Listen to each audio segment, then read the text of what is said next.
I'm still highly convinced that democracy is not credible. I mean, the false voting lowers the credibility of democracy. Even tyrannical regimes such as Putin, they resorted to the voting trick. Even Iran practices the voting policy. I think if you want to prove the credibility of democracy, please restore the right of the Palestinian people, whose rights have been taken away from them by those so-called countries of democracy. They deprived their rights of living in peace, in guaranteeing their rights, their homes, their lands. The Security Council system is based on dictatorship and the exclusion of 5 countries from any criticism. Any criticism. Those 5 countries, they can do whatever they want to do, and the Security Council has no right to object against them when they raise their veto. Finish. Veto, that means no more rights to the people. They can swallow countries, and merely moving the hand of veto, finish. So that means the whole global system is based on dictatorship. That's why many people believe that democracy is trick. Yes, it has some positive sides, but those positive sides are the decoy. Nothing but decoy. So the evil side will pass through. Come on, let's be realistic. The greatest supporters for our dictator are the countries of democracy. This is not a secret anymore. Anybody knows that. This council is legislating and engineering injustice. This is a dictatorship whose legitimacy is agreed upon by guise of injustice. You will not be able to convince us of the credibility of your democracy while you agree on the oppression of the Palestinians. You will not be able to convince us of your democracy while you set up dictator rulers over us, especially in the Arab Muslim world. We disbelieved in your democracy, which dominates the weak states, 5 greatest states. They deify all the other states in the world. While with the court of God, things are quite different. Everyone in God's court is weak before the power of Allah. Israel is still raping an entire people, and each legitimizes the theft of new lands and villages week after week, month after month. They have new theft of villages and houses and giving them to the Jews. And whenever there's any kind of objection, well, America is ready. Veto. Finish. The villages has gone. Cities have gone. Houses have gone. Killing of people. Well, the Security Council is concerned about the too far killing. But if it's not too far, give a blind eye. The Mossad is still assassinating, and the Security Council cannot criticize anything, or else America's hand will be raised. Can anyone dare to object against the hand of America, the veto? No one dares. We're used to this. When any kind of objection is raised against America in the Security Council, America knows how to keep those objections silent. That's why the Security Council has to be located inside America. Once they were showing a sort of disobedience to America. Well, the members of the Security Council started to have problem with their own salary, with their own salaries. So America knows what to do. So this Security Council is nothing. It's in the pocket of America. You know what? It is an international hypocrisy that the Council, the Security Council, agrees, for example, with Russia. Okay? This formal agreement can take place.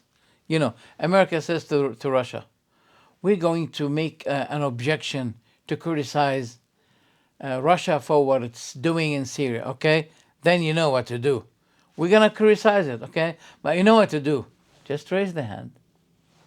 So why not America shows some criticism, objection against Russia, while America and Russia know that the end of this will be raising the veto hand and all voices will be suppressed.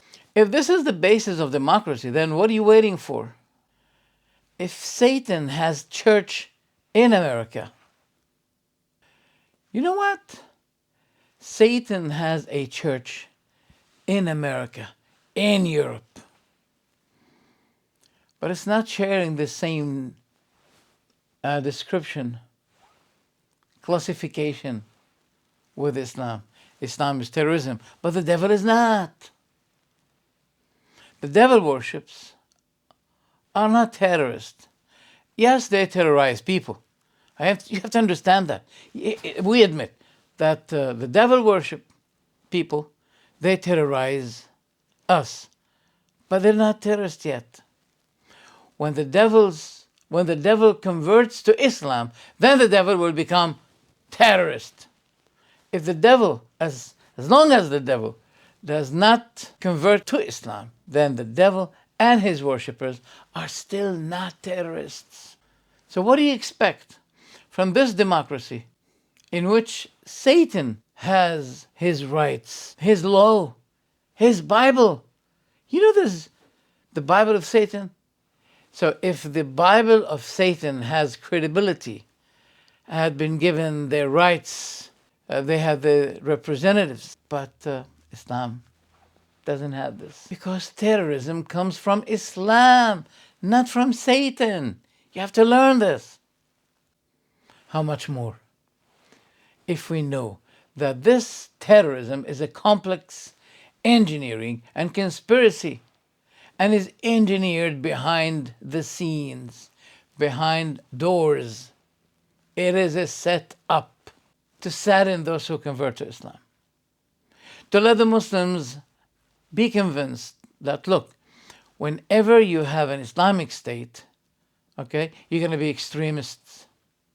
You're going to be killers, just like ISIS, who had been established and associated by who? By John McCain, or Al-Qaeda, which had been established and cooperated with by America. And that's what hilarious Hillary Clinton had admitted. The hilarious Hillary Clinton, the hilarious Hillary Clinton had admitted. She said, well, we said, let's support Al-Qaeda. Let's oust Russians by Al-Qaeda, by the Wahhabis. Just this is what she said. We also have a history of kind of moving in and out of Pakistan. I mean, let's remember here, the people we are fighting today, we funded 20 years ago. And we did it because we were locked in this struggle with the Soviet Union. They invaded Afghanistan, and we did not want to see them control Central Asia. And we went to work. And it was President Reagan in partnership with the Congress, led by Democrats. who said, you know what, sounds like a pretty good idea. Let's deal with the ISI and the Pakistani military, and let's go recruit these mujahideen, and that's great. Let's get some to come from Saudi Arabia and other places, importing their Wahhabi brand of Islam so that we can go beat the Soviet Union. And guess what? They retreated. They lost billions of dollars, and it led to the collapse of the Soviet Union. So there's a very strong argument, which is, wasn't a bad investment to end the Soviet Union, but let's be careful what we sow because we will harvest. And they found their helpers among those led by those foolish Muslims, ignorant Muslims. They found for them some of those who can lead them, such as Abu Bakr al-Baghdadi, who had been seen in many cases side by side with John McCain. Then suddenly he became the Caliph of the Muslims. Yesterday he was with John McCain. Today he became the Caliph of the Muslims. Oh my God. So those are politically have been set up against Islam. Even Iran and the Shia, we can still deal with them. Europe is still negotiating with Iran about the nuclear weapons. Please, Iran, you have to meet the standards of the nuclear policy. You have to meet the standard. It's okay. You can go on with your nuclear facilities, but try to normalize. Try to limit yourself, okay? But it's okay to have nuclear facilities. You know, consensual adultery is permissible in the law of democracy, even if it's incest. There is no specific law as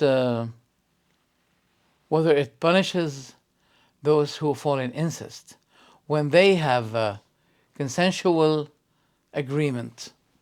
Father and daughter. The daughter must be 18. Okay, don't forget that. So it's okay. But, there's no punishment for that now. But there's a great punishment if you do not pay the tax. Still, not paying the tax is the highest crime. It is greater sin than the sin of incest. Beaches of nudity, old and young, well, they enjoy the freedom of democracy. They have been granted the guarantee to protect and defend, even young children, old, all. On the beach, they show everything. They show their private parts. That's a part of democracy. Look how nice they are. They look nice. But putting a burqa on the face, that's not nice. No. First thing, we're going to investigate those women who told you to put that mask. Were you forced?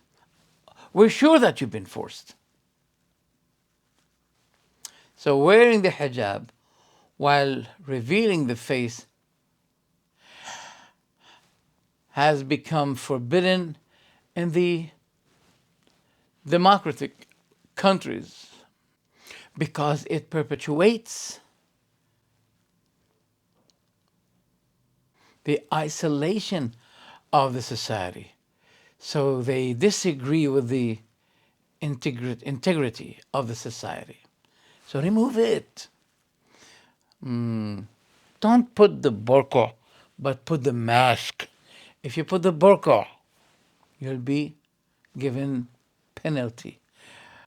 But if you don't put the burqa, the mask against corona, then you have also a penalty.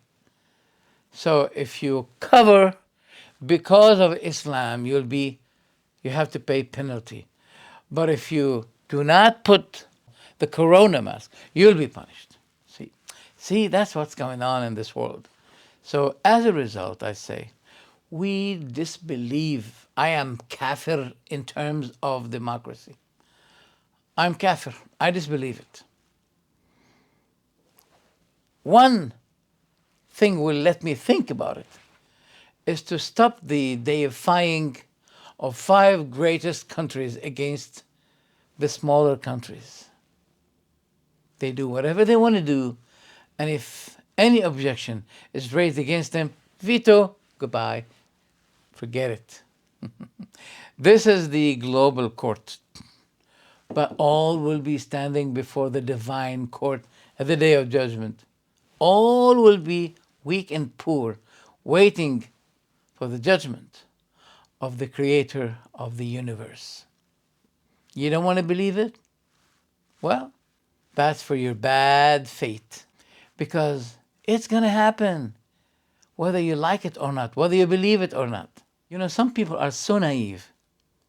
You know, it's been designed, this idea in their mind, that if you disbelieve in God, there is no judgment against you. You'll be sneaking away from the day of judgment since you believe that there is no God. Because the punishment and the judgment will be upon those who believed in God. So once you disbelieve in God, you're out of this. That's so naive. Please, if you have technology, stop this problem of dying and not returning.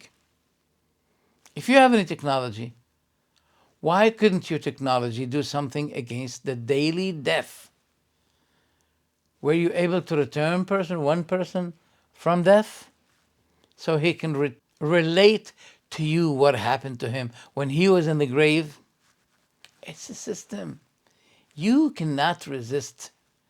You cannot break. You will be dying before or while, or even a little bit after. You try your best to break that system and law. We're all under the system and the law of Allah the Almighty. No one can break it. No one can do something against old age.